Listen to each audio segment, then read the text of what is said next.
before sessions, etc. Let's see. Now my computer is just telling me the Hangout is live, so I'm going to start my introduction again. I am getting some feedback. I don't know if you guys could mute microphones, but I don't know. So we'll start again. I'm Julene Chevalier, and I am part of the NAEA Museum Education Division working group that's part of the peer-to-peer movement, I suppose, that Michelle Grohe started to get us interacting with each other, those kinds of conversations that we have between sessions at national conference and other points in our professional careers where we often seem to get the most rejuvenated and invigorated. So this is the third of our quote-unquote reading days, and so we're going to be talking about the book Creativity in Museum Practice, and we are just absolutely thrilled to be joined by the book's authors. But before I let them take it away, I just want to let everybody know that we've got a great new broadened working group working on the Hangout, and so we have now a more definitive schedule. So starting next month in November, our Hangouts will happen the second Wednesday of the month at 1 p.m. Eastern, which is 10 a.m. Pacific. So I'll mention that again at the end of the Hangout, but just as a reminder, you can hold that every second Wednesday of the month, hold for a Google Hangout. So I will let our presenters unmute themselves and then let them introduce.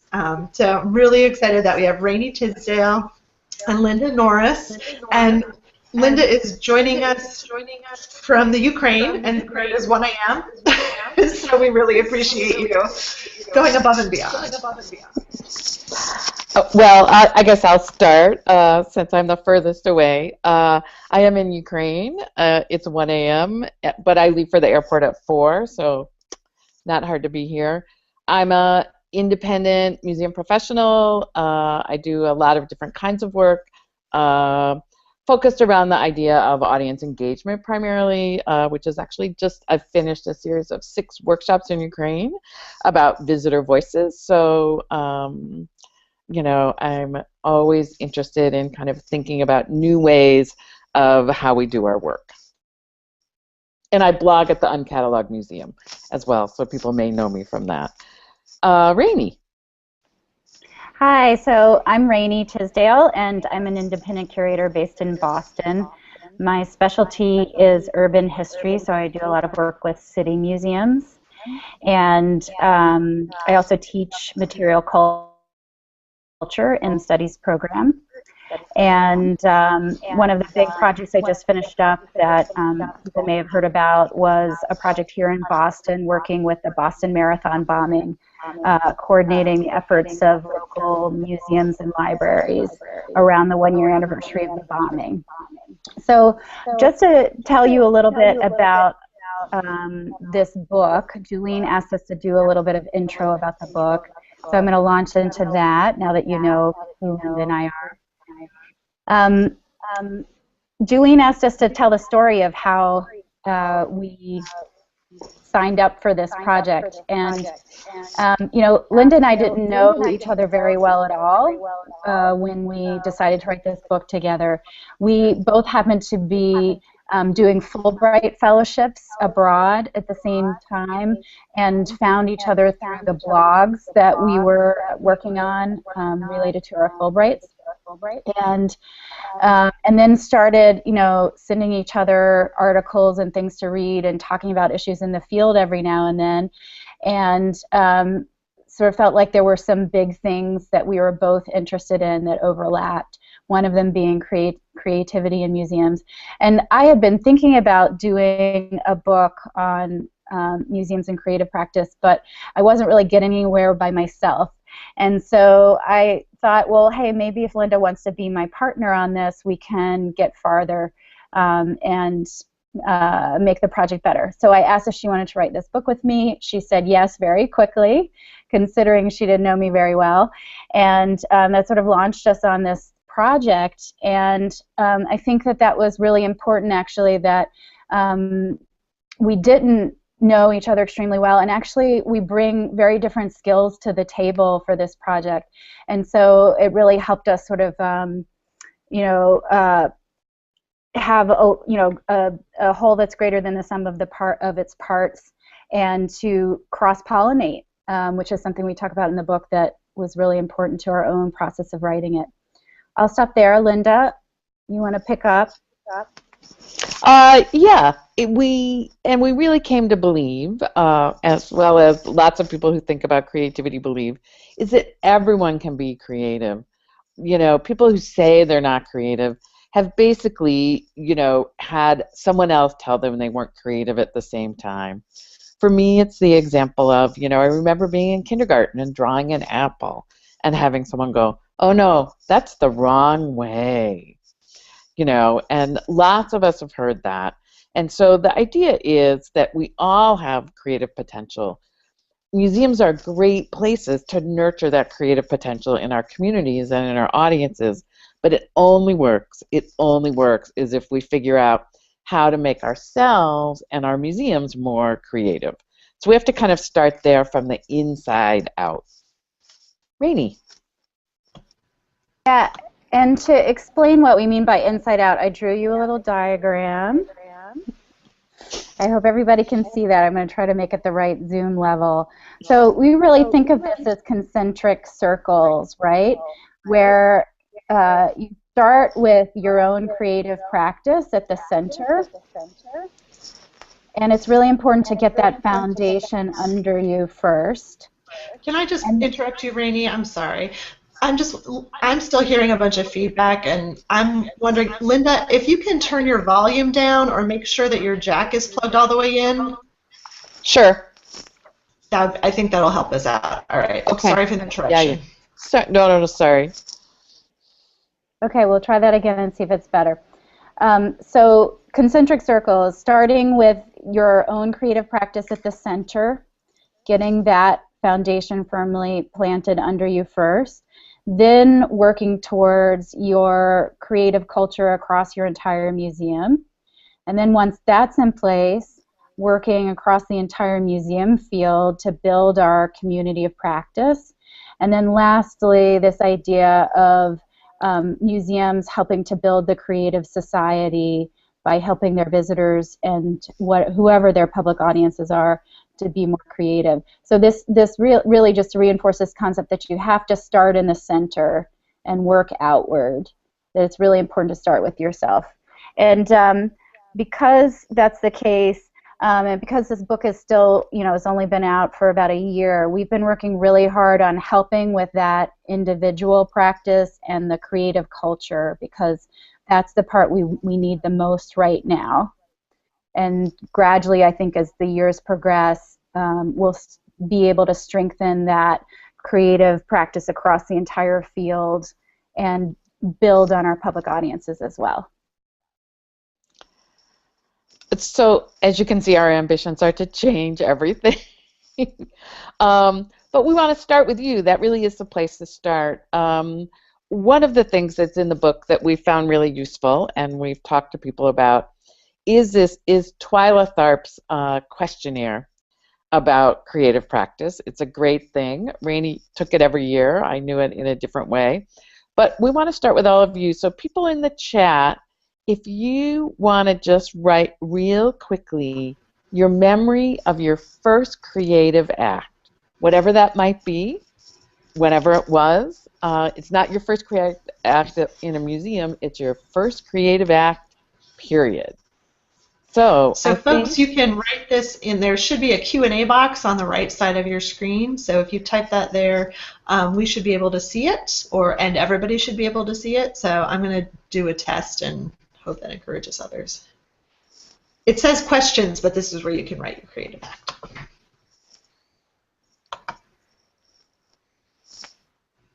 Okay, so horribly, now I can't find it.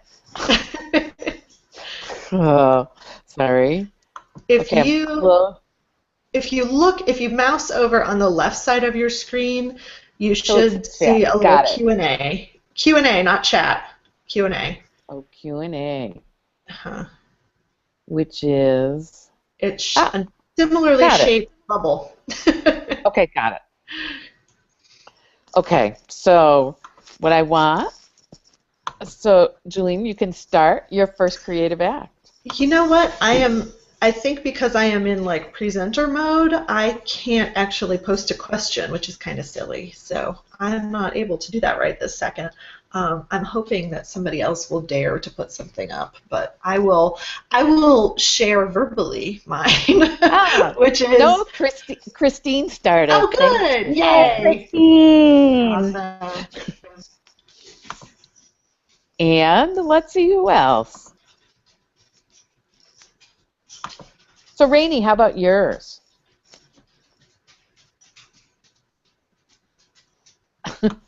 Oh, you're muted, Rainey. But Connie made collages with candy wrappers. Writing a poem about sunset in the 3rd grade. So mine was actually a carpentry project. I made this crazy box that was missing a side and had nails in weird places, but I actually still have it today, and I look at it regularly and remind myself of that moment. Oh, and I like a pretend store and selling things. I was a diorama girl myself for school projects, so that's kind of where mine came from. In all these, one of the things that's interesting is that once you start talking about this, people go, oh yeah, and they own up like Rainey. They still have their first project at home somewhere. So it's really a great way to kind of, there's lots of great questions in TWyla Tharp's inventory, which you can also probably find online, you know, and just as a way to get you started in thinking about your work. So Rainey, if people want to keep submitting, please do so, but we'll kind of keep moving along.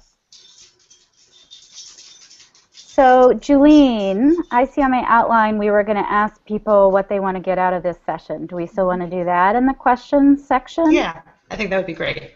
Okay, so people who are watching, we're interested, you know, we have some things we know we want to cover that we think will be helpful to all of you, but we want to know if you have specific goals of things that you want to make sure that we address. So feel free to type that in the questions if you've got those.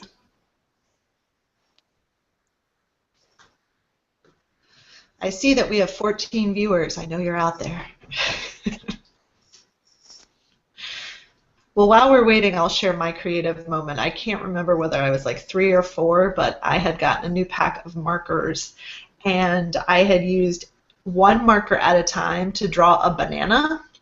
And so I filled up a piece of paper with, basically they were moon shapes, they were crescent shapes, but I decided they were bananas. And for some reason, my parents, now that I think back on it, yes, it was probably fabulous composition, but my parents were really excited about this piece of art, even though I didn't really realize that it was interesting at the time. So it was this interesting reaction of outsiders to something I'd made.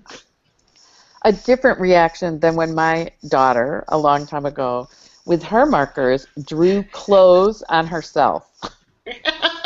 Like long-sleeved. My reaction was not as positive as your parents, I feel. Well, I wasn't drawing on myself, yes. So but nobody has questions? Or something they want to get out of today? All right, we'll take you on a ride then. Yeah, let's move on from there. And I'm going to just take a second to define creativity for you, or at least the way that Linda and I define it. And I don't want to get too hung up in definitions because you know, everybody has one that's slightly different, and that's okay. But we think of creativity as putting new, useful ideas into the world. And so 2 important adjectives there, new and useful, that your new ideas need to at least add something slightly new, different than what's been done before, even if that's just combining existing ideas in interesting places. in interesting new ways. And then also useful, that it's something that contributes in some way, and useful can be very broad. Sometimes it means aesthetically beautiful, that is useful. Sometimes it means it solves a problem. So useful to somebody somewhere in some way. And I'm seeing we are now getting some people reporting in. What are some of the biggest obstacles in getting people to think creatively? And what are some ways to honor creativity within the boundaries of institutions? Thinking of the best way to word this gracefully. Okay, so we will, I think we are kind of addressing those two issues, but we'll make sure that we cover them. Thank you for contributing those.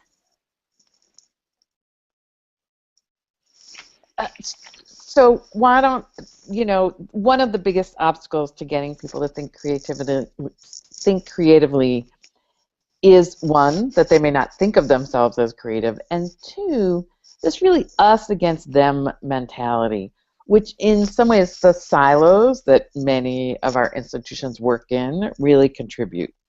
So at an institution, people say, oh, but the design department, they're creative, or educators, they're creative, but those registrars, they're never creative.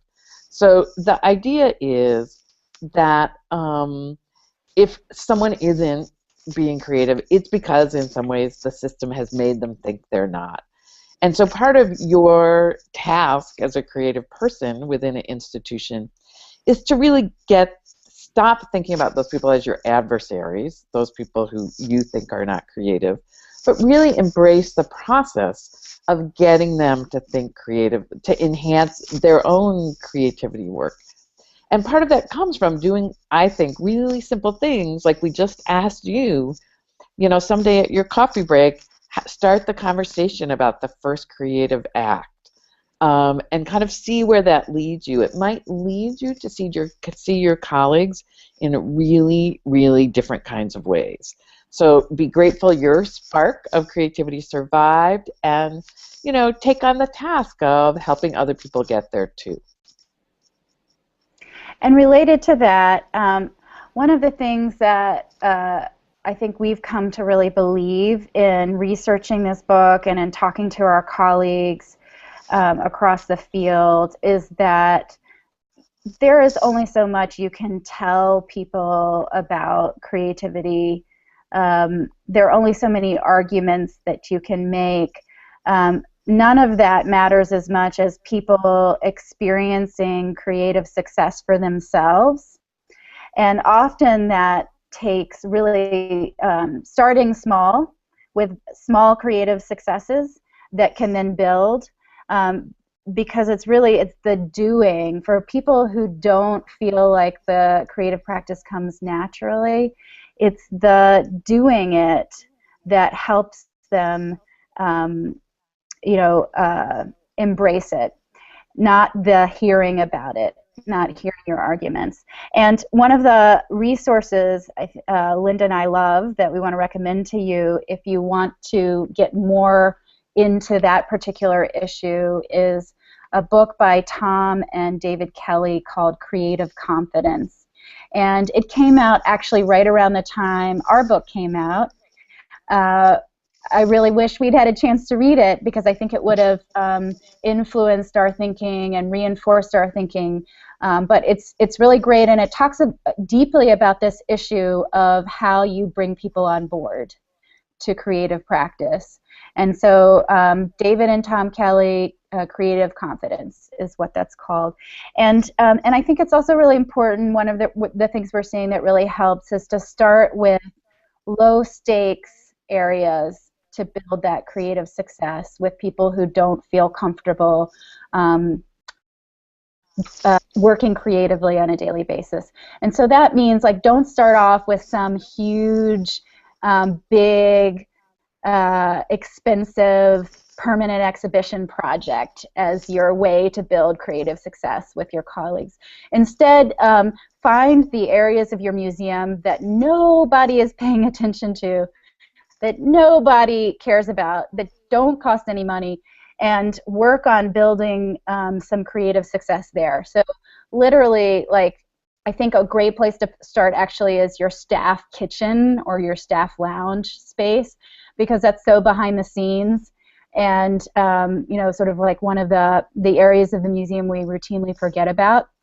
And if you can involve everybody on your staff in making that into a creative space, not just a dim, dark cave, then, you know, that's an example of the kind of project that we're looking for. Or, you know, a program that nobody is paying attention to, that only gets a handful of people, so therefore anything you do to it would be an improvement. Those kinds of projects. So, Annie, we see your creative action. So just to let you know that we are kind of seeing questions. So, and I'll just kind of answer one question, Rainey, and then kind of keep moving forward. The question about, were there museums we discovered when working on this book that you feel really embrace creativity? Well, you know, not surprising, the one that came up over and over again as we talked to people was Nina Simon in Santa Cruz, who, you know, has dived in full bore into a really interesting creative practice. But we also heard really interesting creative stories, and there are lots of, there's, you know, whole parts of the book called Your Creative Story. We heard creative stories from everybody across every aspect of museum work, from directors to facilities guys, you know, from tiny one-person or all-volunteer museums to gigantic places. There's no question to us that there's lots and lots of creativity going on in the field, you know. So, you know, and you can be, you know, anyway. And by the way, no need to apologize for having read or not read the book. We're thrilled you're all here to join us. And so we hope, if you haven't read the book, we stimulate you enough that you're going to think you might pursue it. And if you have, we hope we can delve a little deeper. So one of the things, I mean, Rainey talked about the staff kitchen, but it's also possible to do other small things. One of the things we all can do is really vary our information feed. You know, we tend to read the same things. And so go outside what you usually read, you know, whether it's as simple as, you know, when you're in the, you know, optician's office, pick up that golf magazine. It's like, what are they talking about? You know, think about ways to share that information with the rest of your staff, whether it's, you know, a virtual bulletin board or a real deal bulletin board, you know, kind of do that. Think about cross-pollination. Take your, you know, take your staff and go for a walk in an entirely different place, or go for a walk outside your museum. You know, think about ways to cross-pollinate with other kinds of organizations within your departments, if you work at an organization big enough to have departments. All those things that kind of change it up and get you out of your routine are great ways to enhance the creative process for everybody in your institution.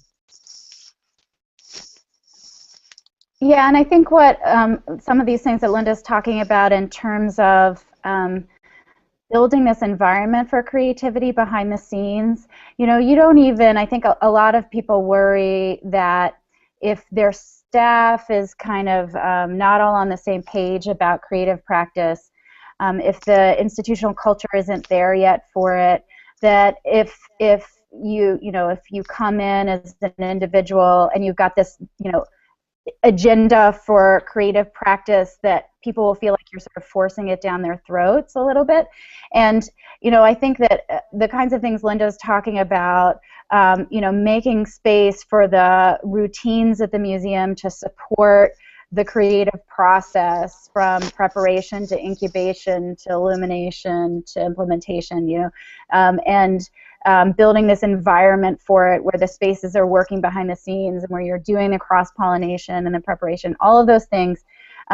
You don't even have to, like, you know, campaign for creativity and tell everybody this is your platform and your agenda. You can just start to do these things in small ways And just as, hey, like, let's try this stuff out, and not have it feel like you are politicizing this change you're trying to make in your institution. And I think Annie's question, it's nice to hear you think it's liberating. That's great. I think people do get stuck on this. Creativity is not the same as being an artist. Those are two different aspects. They have elements in common. But yeah, this idea about originality and doing your individual work as opposed to group processes. Although actually this is where Rainey and I differ. I love group work. So group processes are always really kind of, a part of the way I think about my own creative process.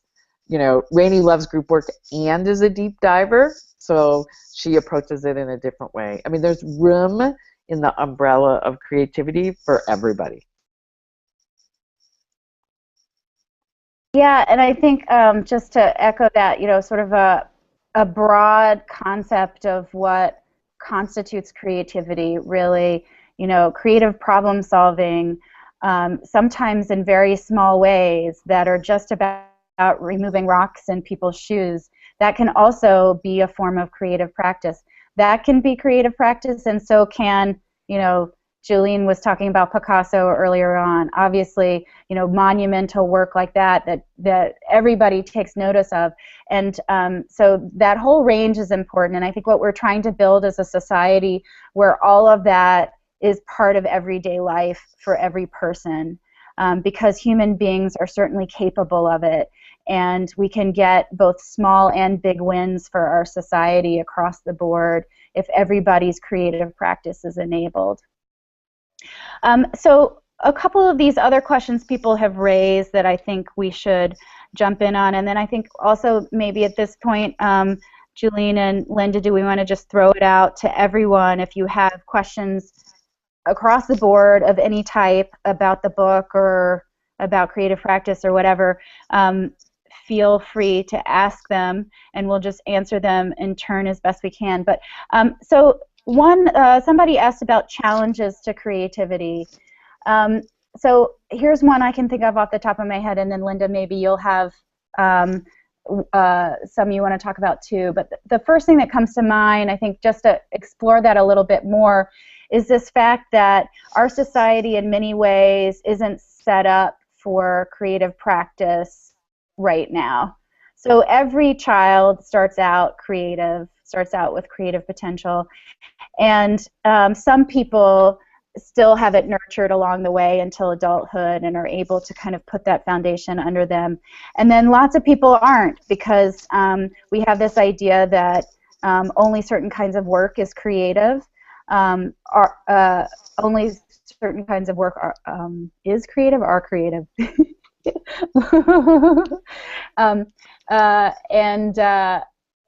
So we have this notion that it doesn't apply to everyone, and so I think that's a big barrier that gets in our way. We sort of need to all work individually to dispel that myth when we see it, and work to support all the kids that we know, both the kids that come through our museum doors and then the kids in our personal lives, to work really hard to keep those sparks alive for them. And just sort of try to change the system. So that's one that's really important, sort of on the long-term scale for Linda and me. Linda, what else? Well, and I kind of think just from my time here in Ukraine, which is where creative work, was not was separate, right, from other kinds of work. And kind of, in our 6 workshops that we've just done, part of what happens is that people, it's not just kids, but so many of us, and, I can see it more here because I'm in a situation that's different,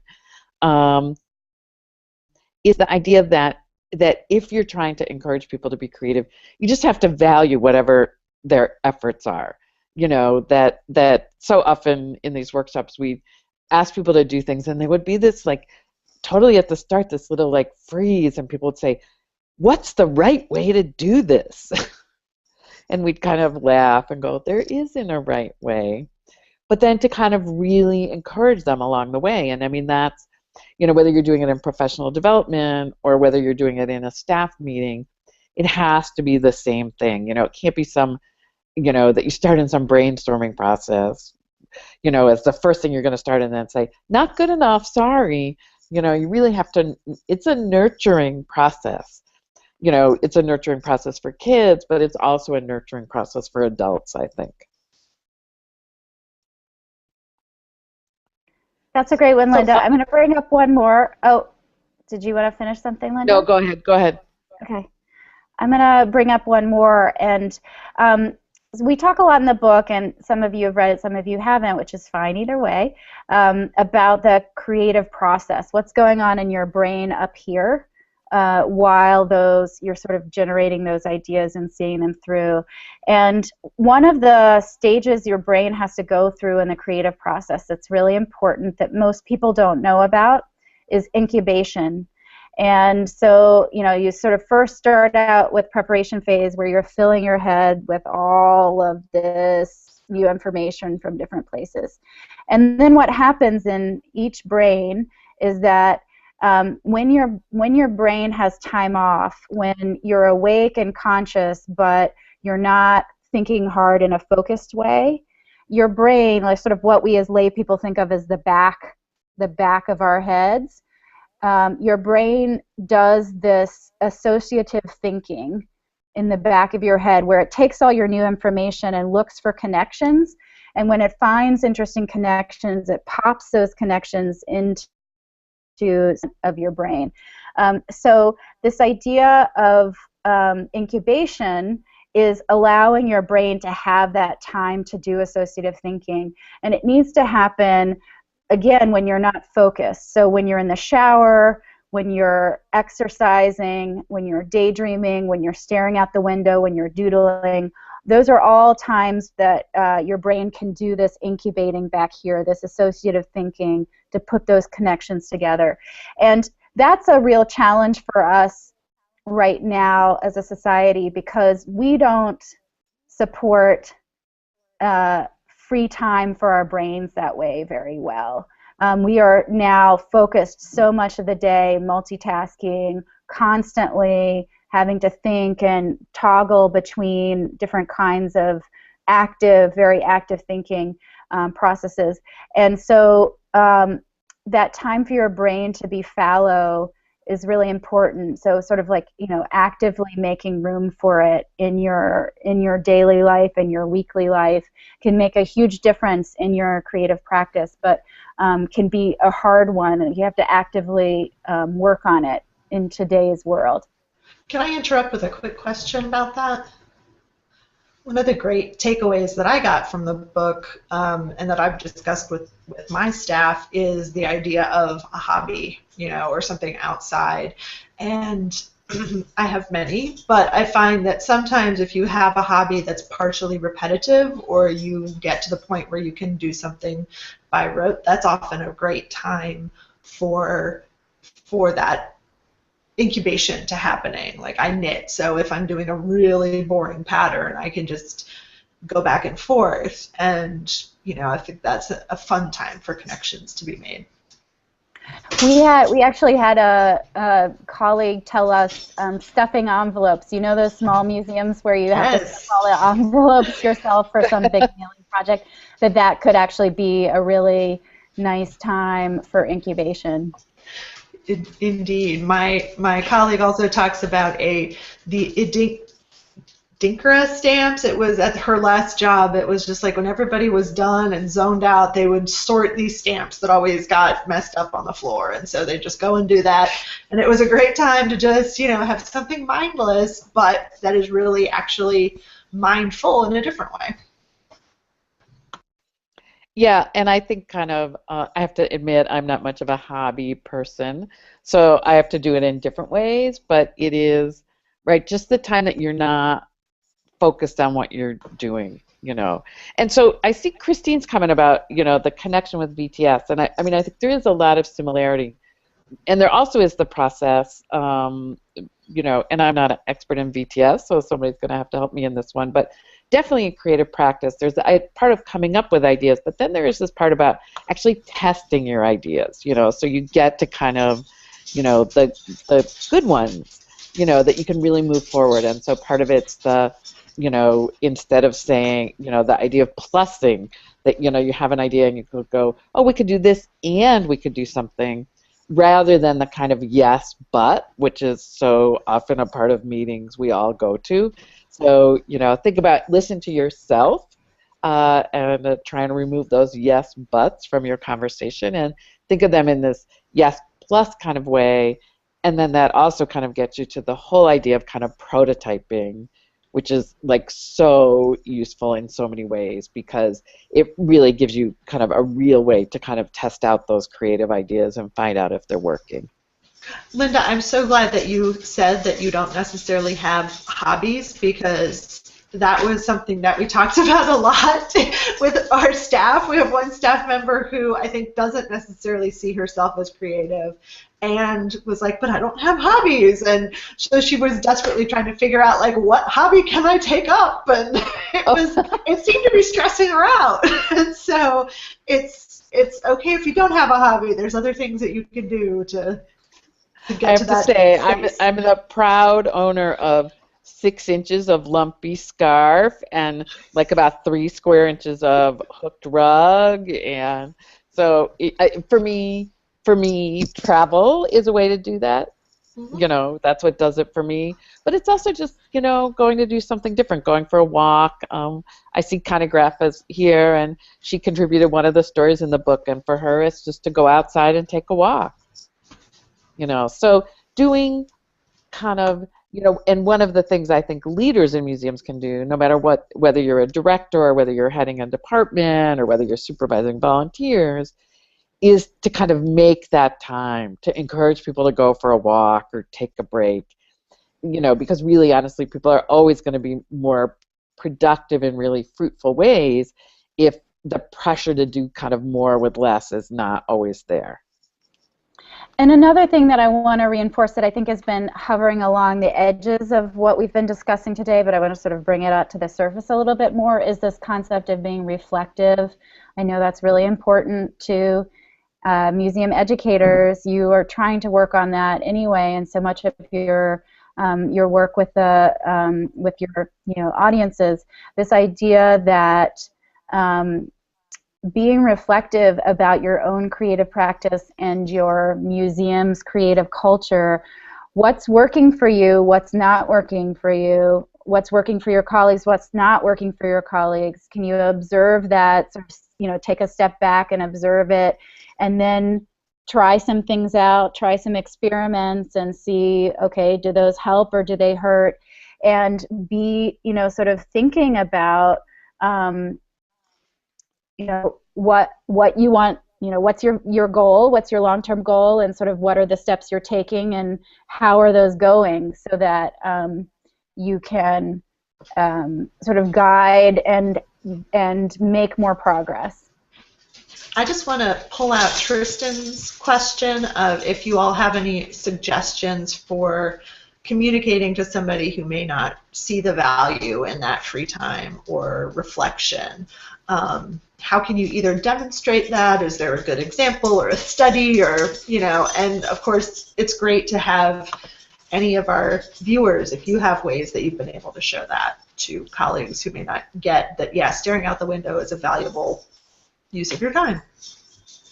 I mean, there's lots of corporate examples, actually. And I'm tired enough that Rainey may have to weigh in here, but Google provides people with, free time to think about projects, and things like Google Maps, I believe, have come out of, a big, huge corporation allowing people their free time to kind of, putter and goof around and think. When you think about the kind of offices that a lot of people are designing, and we're also a big fan of a book called Make Space, right, Rainey, about how to rethink your workplaces. But, lots of places are really beginning to think about how do we find spaces for people.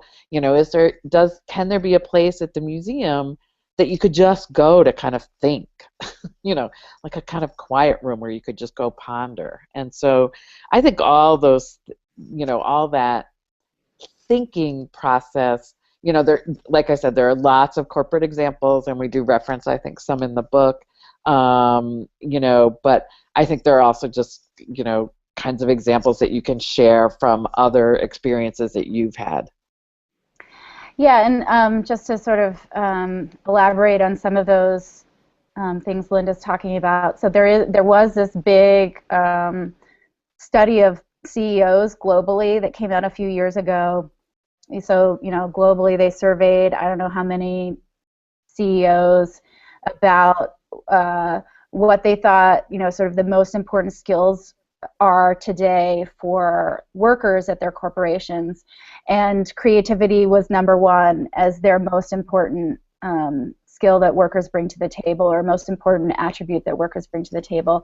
And so that gets cited a lot by a lot of people. We cite it in our book as this, proof that creativity is important, because if you can make money being creative, which is really what those corporations are saying, then that seems in our American society to demonstrate worth, right?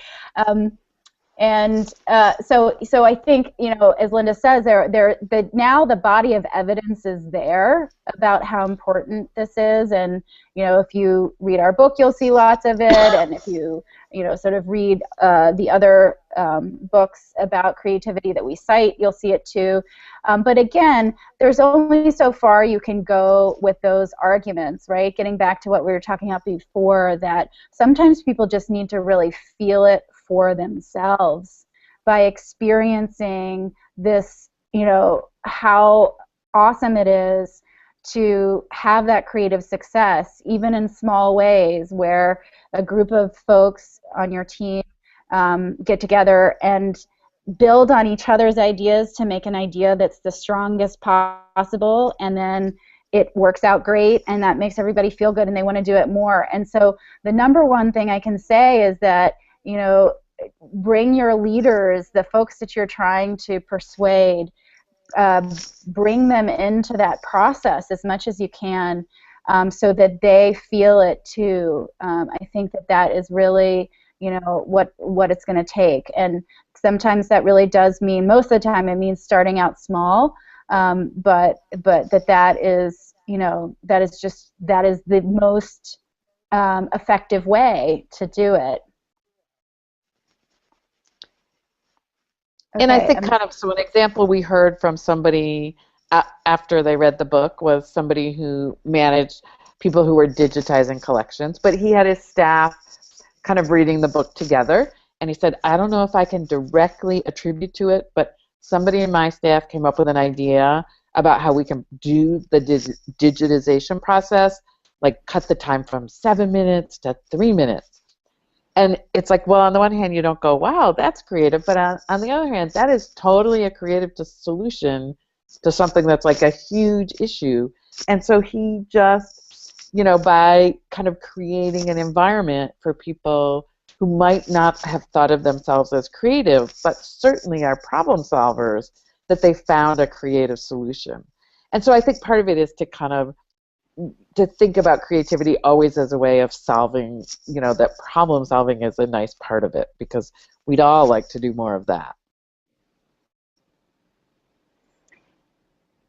Okay, where should we go from here? What questions do we need to address, or statements that we haven't yet? Julian, have you been keeping enough track that there's anything left on the table still? Sure. I think one thing that you've touched on a little bit, and we talked about in our planning session, was the idea of honoring creativity in the boundaries of institutions. And we've talked about ways to kind of fit it in and introduce it, but are there ways, not that creativity has to be limited, but either we can see the potential limitations as an exciting, motivator. I think one of the great things that I took away from your book was that it's a lot of times about just juxtaposing things together that you might not think about putting next to each other. You know, put a whole bunch of things in a hat and pull out two and see how they can interact in different ways. So yeah, maybe if you could speak to that a little bit, whether institutional means constraints or how creativity fits in, you know, a traditional mold. I mean, I think one of the things to realize is that, you know, museums are places, our collections, not just art collections, but every kind of collection is where tremendous creativity lives. You know, whether it's a Picasso or some weird hay baler that the farmer down the road invented, right? Those things live in our collections. You know, we're surrounded by this stuff. We're so much luckier than those guys at Google, surrounded by, like, I don't know, whatever they have in their Google office. Free lunches, probably. But, you know, so one, I think it's really a storehouse to that. And I think the other important thing that, you know, a lot of, Rainey and I both have worked with small museums a fair amount. When we interviewed people from big museums, almost everyone said, we are so jealous of small museums because they can experiment. You know, and so it's totally not about the resources, but that ability to experiment is, you know, so valuable. So what you think of as a constraint, oh, we have no money, is really actually a plus for your work. And Yeah, Rainey, what else do you? I think also, too, to look at it this way, you know, sometimes it feels like, oh, you know, I can't have a creative culture at my museum until everybody at the top buys into it, right? My director is driving that. And yes, it does certainly help if your director supports creativity, right? But there are so many other ways that museum workers in every part of the institution can contribute to creative culture. And so, you know, first of all, whoever you supervise, even if that's just volunteers, what can you do as their manager to empower their creativity so that maybe you feel like your institutional culture is still quite traditional as a whole, but you've built a pocket, you know, where you are, and how can you work with your department to make it as creative as possible, maybe, and then how can that spread outward? There is, you know, there's that kind of process that can happen at every level of the museum that can really help you build from the inside out. So I think that's part of it, and how can you really sort of turn what on the outset may look like a challenge or a barrier, an obstacle to creativity, into a creative constraint, into something that you know, sort of helps you find your creative solution because it makes a structure for you to work in. Yeah.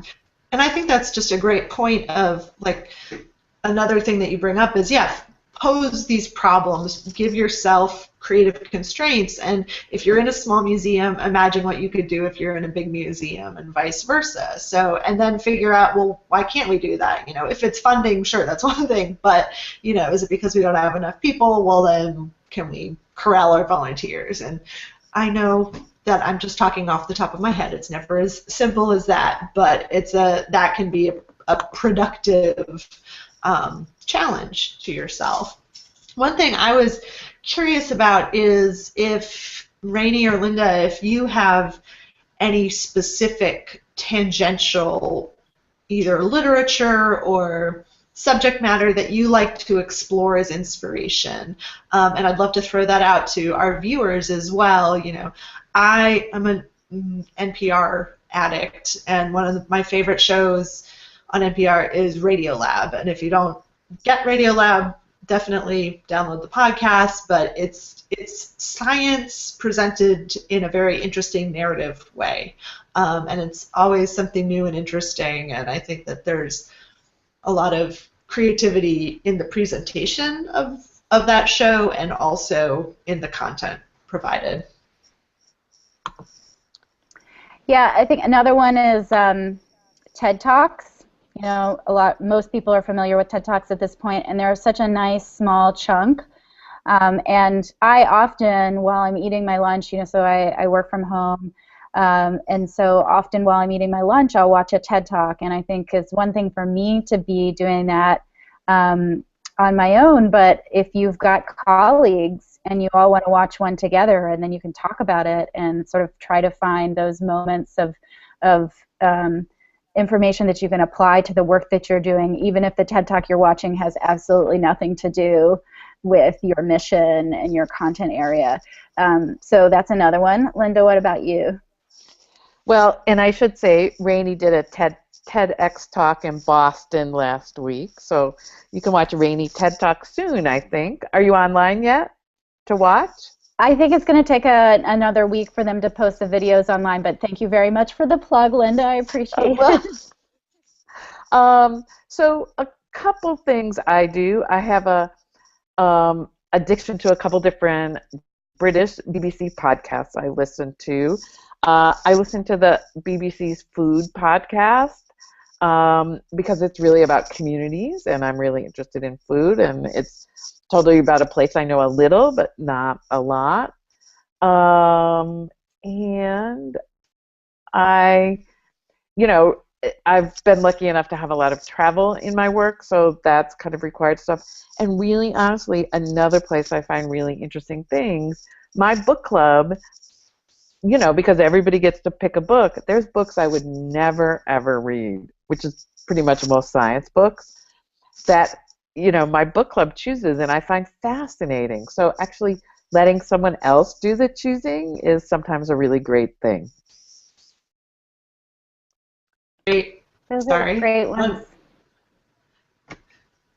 Yeah, I also wanted to highlight that this whole format of quote-unquote reading day is something that I stole from Emily Haltrup, who is the president-elect or representative-elect for the museum division, and she's planning the pre-conference this year.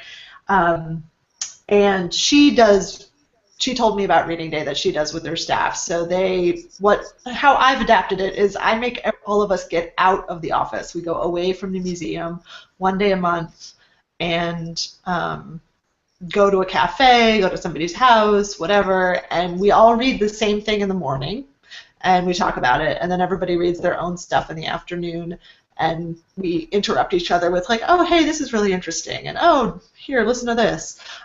So that's fabulous. The other amazing thing that I know Emily has done with her staff is she took them to the zoo and had her staff do visual thinking strategies with animals at the zoo. So it's a good, fun project.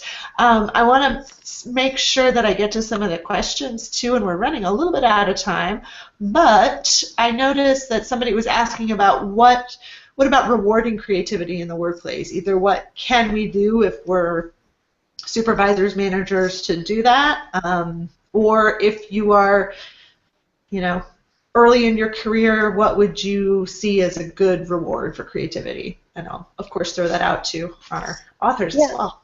So one thing I want to, sort of adjust that slightly, because yes, it is really important to reward creativity and see that as a good thing.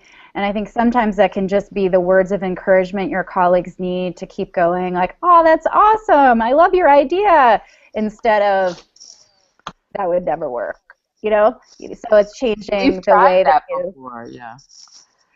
We've tried that before, right. But also, you know, there's a really great quote that we like from this management guy named Robert Sutton, who says, reward success and failure, punish inaction.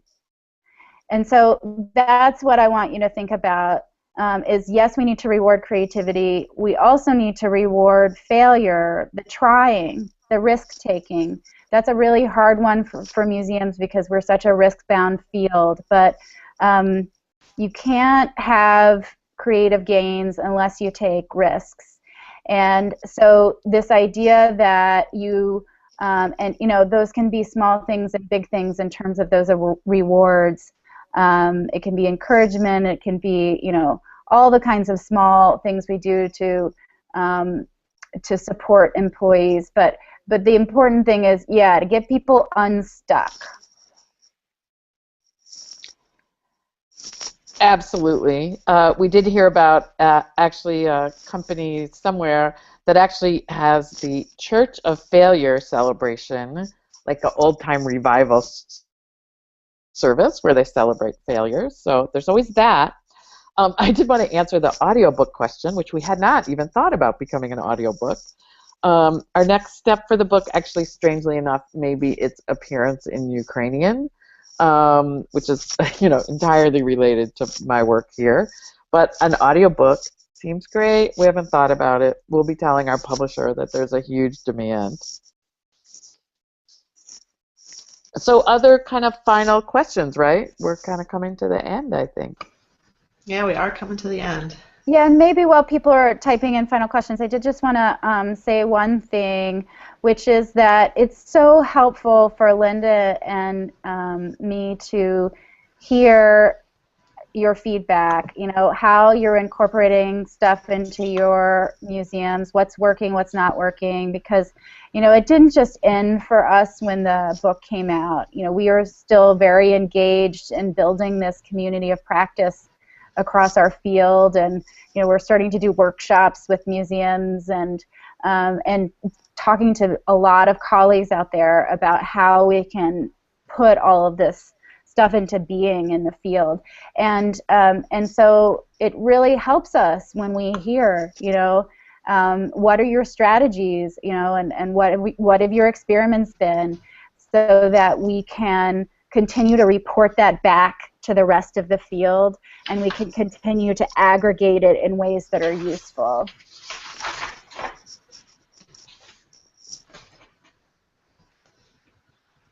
And I love all the things that are coming up on the side, the idea of giving quote-unquote productive employees a picnic basket day off. I would love it if that was a surprise, if I came into work one day and they're like, no, go play. That's amazing. And the idea of also that Annie mentioned is that getting together to make things, absolutely. The last place I worked for our holiday party, before the holiday party, we would all gather in the education hands-on room to make the centerpieces for the tables, and it was just, a lot of construction paper and glitter, but it was a blast, and it was fun, and it was something to look forward to every year. So I want to say a huge thank you to Rainey and Linda. It's just been such a pleasure getting to prepare for this and work with you and talk to you about this really, really fun and useful book. And for anybody who doesn't have it, they are not paying me, but it's really easy to dip in and out of, and there's lots of little chunks that you can read, because I know we don't always have huge spans of time to approach things. And best of all, it's got, really concrete steps to take and things to do and try with your staff or at your museum, etc. And just remind everybody that we will be back again the second Wednesday of every month for a different hangout on a new topic each time. And if anybody's interested in proposing a topic or a format, please let us know. You can leave us comments on our G+ page and the like. So thank you again, Rainey and Linda. And Linda, I hope you have an uneventful trip back home. Yeah, and one last thing, I see Annie's asking, how do we want feedback specifically? You can email us, you can put a comment on there's a website for the book, you can put a comment there. You can tweet something to us, whatever works for you. We're pretty chill about our methods. You can find us on social media in a lot of ways. So, whatever way you use it. And if you're doing this, you're probably using it in a lot of ways. But yeah, it's been super great to hear, and we would love, love, love to hear more of what you're doing. So. Awesome. We'll take it any way you give it. So thank you. All right. Take care. Have a great evening. All righty. Bye-bye.